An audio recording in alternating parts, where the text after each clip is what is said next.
오늘은 성장주 패러다임의 저자이신 천백만 작가님을 모시고 인터뷰를 나눠보도록 하겠습니다. 작가님 안녕하세요. 예, 오랜만입니다. 더운데 어떻게 잘 지내세요? 네, 작가님 날씨가 정말 더운데요. 그러니까요. 이게 해가 갈수록 더워지는 것 같습니다. 그러니까요. 네. 저희 시청자분들도 오늘 이 무더운 시간에 그 영상을 보시는 만큼 알찬 인터뷰 부탁드리겠습니다. 작가님 일주일 전에 블랙 먼데이 주가 폭락이 있었죠. 네네.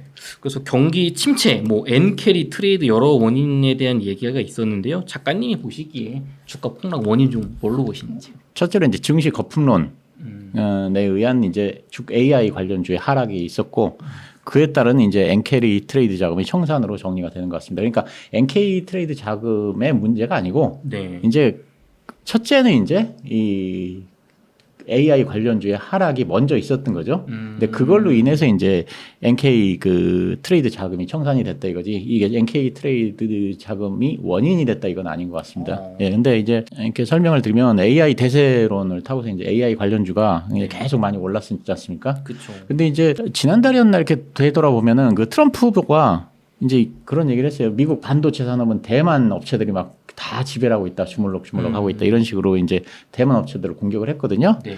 근데 이제 대만 업체라고 하면 이제 TSMC뿐 아니고 이제 뭐 젠슨 황의 엔비디아라든가 뭐 리사스 AMD 같은 회사들도 다 포함이 되는 거죠. 이 기업들은 최근에 이제 미국 주식 시장을 이끌던 AI 관련 핵심주들입니다. 그렇죠, 그렇죠. 근데 이제 대통령 후보인 트럼프가 이제 이들 기업에 대해서 어쨌든 뭐 공격을 하니까 이제 AI에 대한 그 투심이 조금 약화됐다 이렇게 생각을 하는데요. 근데 그런 상태에서 이제 주간 실업 수당이 이제 뚝 떨어지고, 네. 그다음에 이제 7월 ISM 제조 PMI, 그다음에 이제 ADP 민간 고용 등의 지표가 이제 좋지 않게 나오면서, 네. 요 지표를 보면 이제 실업이 증가하고 고용이 악화되고, 뭐 경기 침체 신호가 나타났다 이제 이렇게 되지 않습니까? 네. 거기다가 이제 또 이제 7월 31일에 이제 일본이 이제 기준금리를 0.25%로 올렸지 않습니까? 맞아요. 또 올리는 데서만 또 끝났으면 되는데 네. 또 한 발 더 나가서 우에다 총리가 금리를 더 올리겠다 이제 이렇게 발언을 했습니다. 그러니까 이 영향으로 이제 엔화가 강세로 돌아섰고, 근데 이제 가뜩이나 주식 하락으로 이제 이렇게 어려움을 겪던 이런 엔캐리 트레이더들이 엔화 강세죠. 엔화 강세로 이제 이중고를 겪게 됐는데 뭐 레버리지 투자자들은 이제 굉장히 힘들었겠죠. 근데 이제 이 상태에서 주식시장에 또 악재가 쏟아졌습니다. 뭐냐면 이제 또 AI 관련주인데 네. 애플이 이제 AI 훈련에 엔비디아 GPU 대신에 그 구글의 TPU를 사용한다고 뭐 했었고요. 그다음에 이제 반도체 거장인 짐 켈러가 HBM 대신에 DDR6를 사용할 수 있다. 뭐 이런 얘기를 했고요. 또 워런 버핏이 애플 주식 절반을 매도했다. 이런 얘기들이 나왔지 않습니까? 네. 그러면서 이제 빅테크 AI 주식들이 또 하락을 했습니다. 이제 그러다가 이제 또 실적도 별로 안 좋았어요. 뭐 테슬라, 아마존, 뭐 알파벳 이런 실적들이 다 안 좋았거든요. 네.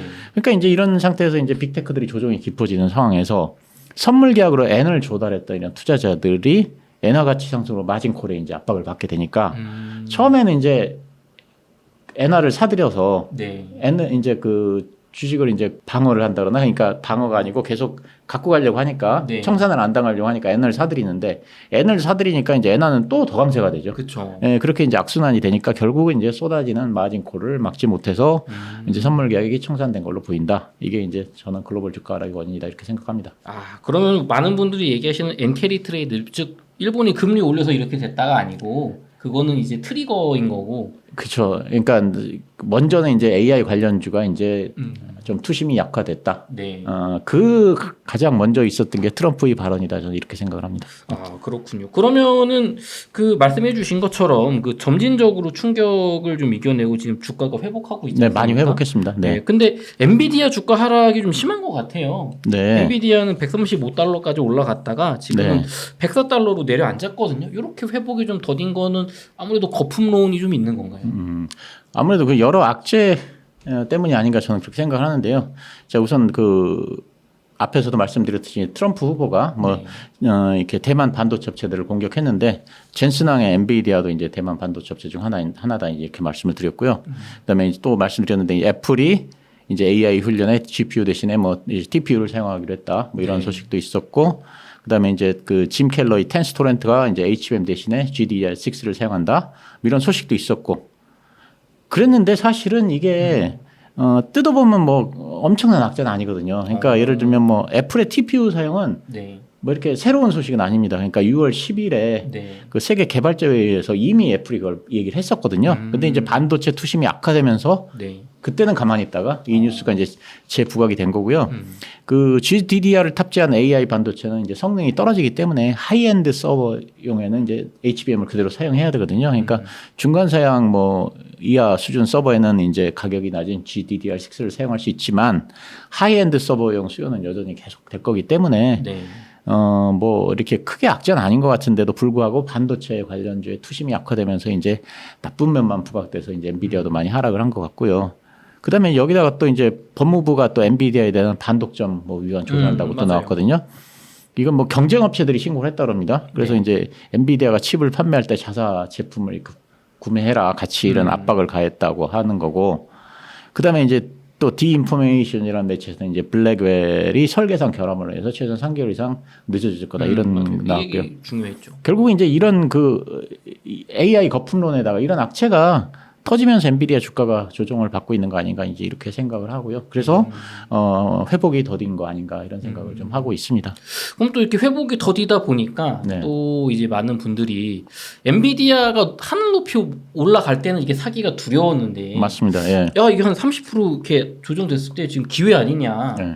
지금 샀다가 이제 더 계속 이 악재 이겨내면 아직 핵심적인 악재는 아니니까 네. 그렇게 보시는 분도 있고 지금 시점에 엔비디아 투자하는 것 좀 어떻게 보시는지? 그 이제 주식이라고 한 게 보면은 올라가면 이제 너무 올라서 무서워서 못 사고 네. 떨어지면 더 떨어질 것 같아서 이제 또 무서워서 못 사지 않습니까? 그렇죠. 지금 엔비디아가 그런 상황인 것 같습니다. 뭐 작년부터 끝없이 올랐는데 작년이 아니고 그 전부터죠. 네. 이제 떨어지니까 이제 또 끝없이 떨어질 것 같으니까 못 사고 이런 것 같은데 뭐 이게 이제 완전히 제 생각이지만 저는 뭐 $100 부근에서는 사도 괜찮지 않을까 이렇게 생각을 하는데요.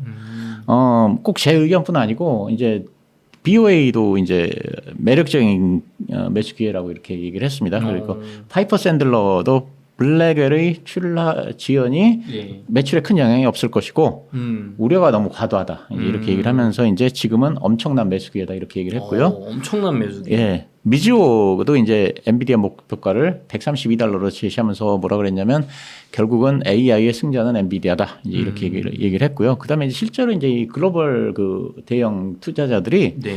기술주가 폭락했을 때 네. 이 저가에 대량으로 사들였다고 합니다. 그래서 조정을 받을 때 사는 것도 나쁜 건 아니다 이렇게 생각을 하고는 있습니다. 네. 약간 여담이긴 한데 그 한미 반도체도 같이 떨어졌지 않습니까? 네, 지금? 네. 이게 어떻게 보면 한미 반도체는 엔비디아는 좀 한 몸으로 간다. 네. 약간 이런 생각이 드는데 그러면 엔비디아 말고 한미 반도체에 투자하는 거? 저는 개인적으로는 지금이 기회라고 생각은 하고 있습니다. 예.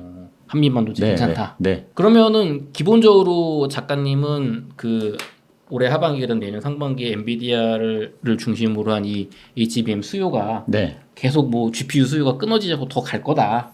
예, 저는 특히 그 한미반도체 같은 회사는 굉장히 좋게 여전히 좋을 거라고 생각은 하고 있습니다. 예. 그 한미반도체 같은 경우도 이제 그 네. 마이크론에 본격적으로 납품이 이제 시작이 될 거고요. 네. 사실 이제 마이크론 같은 경우, 그러니까 새로운 거래선이 또 이제 확보가 되는 거지 않습니까? 그리고 이제 마이크론 같은 데도 굉장히 공격적으로 그 캐파가 증설이 되는 걸로 알고 있습니다. 아이다호 공장인가? 이제 거기가 공장 이름도 재밌습니다. 리딩 엣지입니다. 네. 그래서 이제 거기도 내년에 이제 오픈을 하는데 제가 알기로는 이제 거기가 거의 다 HBM 라인을 깔리는 거 알고 있거든요. 아니, 제가 알기로는 그렇습니다. 뭐 네. 사실은 우리나라 기업이 아니라 제가 정확히는 알 수 없지만 그다음에 그 다음 해에는 이제 또 일본 공장이 또 오픈이 되고요. 이런 네. 것들에 근데 이제 미국에서는 그 미국산 그 이 HBM을 전체의 수요의 40% 이상을 갖고 가겠다고 그렇게 하고 있거든요. 그리고 이제 그 마이크론의 HBM이 굉장히 장점이 많은 걸로 알고 있습니다. 예를 들면 전력 소모가 적고요. 네. 성능이 좋고. 사실 그런 상태에서 이제 미국이 40% 이상을 자국산 HBM을 사용하도록 하겠다 이제 이런 정책이기 때문에 네. 결국 이 마이크론의 그 HBM도 굉장히 크게 부각이 될 가능성이 크고 그래서 이제 마이크론에서는 그 아이다호 공장에다가 거의 HBM 라인만 까는 걸로 저는 알고 있는데 한미 반도체 같은 경우에 이제 마이크론에다가 사실 납품을 굉장히 많이 하는 걸로 알고 있고 가격도 저기 뭐 SK 하이닉스에다 받는 것보다 훨씬 많이 받는 걸로 알고 있습니다. 네, 네. 그러면 굉장히 좋은 단가로 많이 판다 이거. 많이 판다. 네. 네. 이게 확정된 납품 계약인가요? 그러니까 저는 확정된 걸로 알고 있는데 네. 이게 또 우리나라 기업하고 달리 마이크론은 또 미국 회사라 제가 뭐 확인할 방법도 없고 사실 그렇습니다. 그렇죠. 네. 이거는 시청자분들께서 한 번 더 확인해 네. 보셨으면 네. 좋겠습니다. 그럼 작가님 엔비디아하고 한미반도체 둘 중 하나만 산다 하면 조금 더 좋게 보시는 건 뭘까요? 그러니까 사실 미국 기업하고 우리나라 기업이 달라서 사실 뭐라고 하기는 좀 힘든데 네. 사실 엔비디아는 글로벌 주도주지 않습니까? 그렇죠. 사실 엔비디아가 꺾이면 다 꺾인다고 봐야죠. 사실. 예. 그러면은 엔비디아 꺾이면 어차피 한미반도체 꺾인다. 뭐 반드시 그런 건 아니지만 그럴 가능성이 있지 않을까 생각합니다. 예. 알겠습니다. 어쨌든 엔비디아와 한미반도체 굉장히 좋게 봐주셨는데 작가님 그러면 좀 경기 침체 얘기 한번 해볼게요. 네. 경기 침체 가능성 얘기하기 전에 네. 그 아까 이제 슬쩍 넘어갔는데 엔캐리 트레이드 얘기. 예. 요 세계적인 주가 폭락 사태 이후에 일본은행의 부총재님께서는 당분간 좀 금리 인상하지 않겠다라고 얘기를 해주셨거든요. 네. 그럼 만약에 금리 인상을 다시 하면 네. 일본이 하면 네. 또 주가 폭락 오는 거 아닌가요? 뭐 결론적으로는 그럴 수도 있겠죠. 근데 일단 이것도 이제 제 생각인데 네. 이제 우에다 가지고 그 일본은행 총재가 7월 31일에 네. 금리를 인상하면서 그 인플레이션 데이터에 따라서 자기는 금리 인상을 했고 네. 이런 추세가 유지되는 한 금리는 계속 올리겠다 이런 식으로 맞아요. 얘기를 했습니다. 그러면서 이제 또 동시에 국채 매입도 줄이면서 이제 양쪽 긴축을 이제 하기로 했다. 이제 이러다 보니까 이제 엔달러 환율이 떨어졌고 AI 거품론이 더해지면서 이제 글로벌 증시가 폭락을 했지 않습니까? 근데 이제 주가가 딱 폭락을 하니까 이제 뭐 전 세계에서 막 비난이 쇄도했지 않습니까? 그래서 이제 꼭 하필 이때 미국 경제도 지금 이렇게 별로 왔다 갔다 하는 상황에서 꼭 금리를 지금 인상해야 되냐 이제 이런 얘기를 했었죠. 예. 그러니까 이제 뭐 아시다시피 일본은행 부총재가 이제 나서가지고 시장이 불안하면 금리 인상하지 않겠다 이제 이렇게 얘기를 했고 그러면서 이제 당분간은 현 수준에서 이제 금융 완화를 지속할 필요가 있다 뭐 이런 식으로 얘기를 하면서 이제 그럼 왜 올렸냐 이러니까 뭐 변동성을 따라서 딱 보고 있다가 이걸 정책에 반영하는 것은 당연하다 이제 이런 식으로 반박을 했고요. 그래서 이제 당분간은 일본의 금리 인상은 이제 물 건너간 상태고, 근데 이제 통계적으로 봤을 때 이런 엔캐리 트레이드가 이미 정점을 지났다는 데이터가 지난주에 나왔었거든요. 이제 제가 그걸 봤는데, 7만 개에 달했던 그런 레버리지 펀드의 엔화 단기 매도 포지션이 7만 개에서 지난주 2만 4천 개로 확 줄었다 그럽니다. 이건 제가 이 자료를 봤거든요. 그러니까 이제 물리적으로 봤을 때 이제 엔캐리 트레이드에 대한 그런 압력은 분명히 이제 줄어들었다고 생각을 하고요. 근데 이제 그게 문제가 아니고 심리적으로 만약에 엔화가 올리면 이제 우리는 학습 효과가 있으니까 야 이거 또 떨어지나 보다. 그렇죠. 이제 그런 것 때문에 이제 금융시장이 요동을 칠 수는 있겠지만 일본은행이 뭐 무리하게 금리를 올릴 가능성은 없지 않을까 이렇게 생각이 됩니다. 일본은행도 역시 뭐 또 교훈을 얻었을 테니까. 예. 그럼 또 이번 어떤 사태가 반대로 이야기하면은 다들 어떤 이제 경제 주체들께서도 조금 더 신중하게 가게 되는 어떤 경험을 얻었을 것이다. 네. 이렇게 볼 수도 있겠네요. 근데 또 한편에서는 일본이 지금 사실 뭐 10년 넘게 그 마이너스 금리 하고 있잖아요. 예, 뭐 했었죠. 이제 지금은 올렸으니까. 그렇죠. 올렸지만. 예, 네. 근데 이렇게 이제 그래도 0.25% 올리는 수준인데 이게 정말 일본 은행이 지금 금리 정상화 단계로 계속 올리게 되면 이렇게 계속 장기간 이런 저금리에 어떻게 보면 적응해 있는 세계 경제가 좀 뭔가 좀 지각 변동이 일어나는 거 아닌가 하는 저는 조금 약간 그런 의구심이 있긴 하거든요. 뭔가 터지지 않을까 싶긴 글쎄 이제 일본도 금리를 이제 올리고 싶어 하는데 저는 어쨌든 이게 엔캐리 트레이드 이런 것들이 청산이 되면서 지난주에 보면은 이런 게 좀 있었습니다. 그 10년물하고 30년물 국채 입찰이 있었던 것 같은데 10년물하고 30년물 국채 입찰이 이렇게 굉장히 응찰률이 저조했거든요. 둘 다 굉장히 저조한 거를 제가 최근에는 본 적이 없는 것 같은데 하여간 두 개가 다 저조했습니다. 그런 것들이 이런 그 엔캐리 트레이드 자금이 빠지면서 사실 그런 현상이 나타난 거 아닌가. 사실 이런 거를 제가 생각을 하거든요. 그래서 아무래도 이런 것들이 금융시장에 영향을 미칠 수밖에 없지 않나 이런 생각은 하고 지금 대선을 앞둔 미국 입장에서 과연 이 일본이 금리를 올리는 것이 탐탁 용인할 것이냐. 네, 그런 점도 사실 있다고 판단을 합니다. 알겠습니다. 어쨌든 당분간은 좀 뭐 이렇게 좀 수면 아래로 내려간 것 같아요. 작가님 그러면은 경기 침체 이야기 한번 해볼게요. 그래서 결론적으로 뭐 많은 일각에서 우려하는 것처럼 경기 침체 하반기에 올 거냐, 좀 어떻게 보십니까? 결론적으로는 뭐 그럴 것 같지는 않은데 이제 뭐 와도 그냥 이렇게 극복 가능한 수준으로 네. 되지 않을까 이렇게 개인적으로는 뭐 결론을 먼저 말씀드리자면 저는 그렇게 생각하는데요. 그 이번 주가 폭락 사태에 대해서 미국 그 자산운용사인 SEI가 뭐라고 했냐면 이거 한번 제가 좀 보면은 네.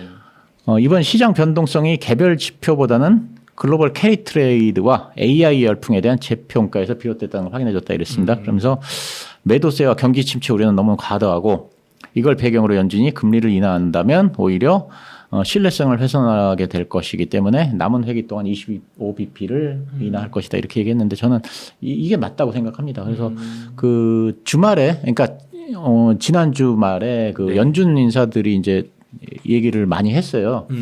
했는데 이제 제가 이렇게 대강 그 결론을 보면은 한때는 무슨 뭐 긴급 금리나 이런 네, 얘기가 뭐 맞아요. 나왔지 않습니까? 그거는 이제 실현 가능성이 없는 것 같고 50bp 빅컷 얘기도 했었는데 그것도 제가 보기엔 실현 가능성은 없는 것 같습니다. 이제 지금 현재로 봐서는 그냥 25bp씩 내려가는 걸로 이렇게 보이는데 왜 그러냐면 경기 침체 우려가 지금은 너무 과도했던 거 아닌가 지난주에 그렇게 생각을 하는데 예를 들면 또 이제 그 지난주에 발표된 7월 그 서비스업 ISM 서비스업 PMI도 50을 넘었습니다. 그러니까 50을 기준으로 해서 이제 확장하고 위축을 나타내는데 네. 50을 넘었다는 건 그래도 확장을 의미하는 거고요. 네. 제조업보다는 서비스업이 미국은 이렇게 중요하니까 네. 서비스업의 확장을 시사하는 지표가 나왔다고 하는 건 이제 경기 침체 우려가 축소된다는 얘기고 실업수당 청구 건수도 지난주에 이제 많이 줄었습니다. 17,000건이니까 줄었는데 이게 이제 그 전주에는 이제 실업 건수가 확 올라갔던 네. 게 이제 그 지나고 보니까 이제 그 허리케인 베릴의 영향으로 이제 뭐 허리케인이 그렇게 오니까 일을 할 수가 없지 않습니까? 그쵸. 그래서 이제 그것 때문에 베릴과 이제 자동차 공장의 일시적 폐쇄로 인한 그 일시적인 문제였다. 이제 요인이었다는 게 확실했다. 그러니까 그 전주에 사실 이제 그 실업수당 청구 건수 증가한 것이 네. 결국은 경기 침체에 의한 고용 악화는 아닌 거 아니냐 이렇게 얘기를 하는데 근데 이제 또 최소 2주 이상 그러니까 연속 실업수당을 청구하는 계속 실업수당 청구 건수는 여전히 그 전주를 넘어섰습니다. 그러니까 이런 거는 약간 불안 요소이긴 합니다. 예. 그렇지만 경기 침체에 대한 우려는 과도하고 설사 경기 침체가 와도 살짝 와서 뭐 극복 가능하지 않겠냐 이렇게 생각을 너무 합니다. 심각하게 네. 생각할 필요 뭐, 없다. 저 개인 의견이지만 그렇습니다.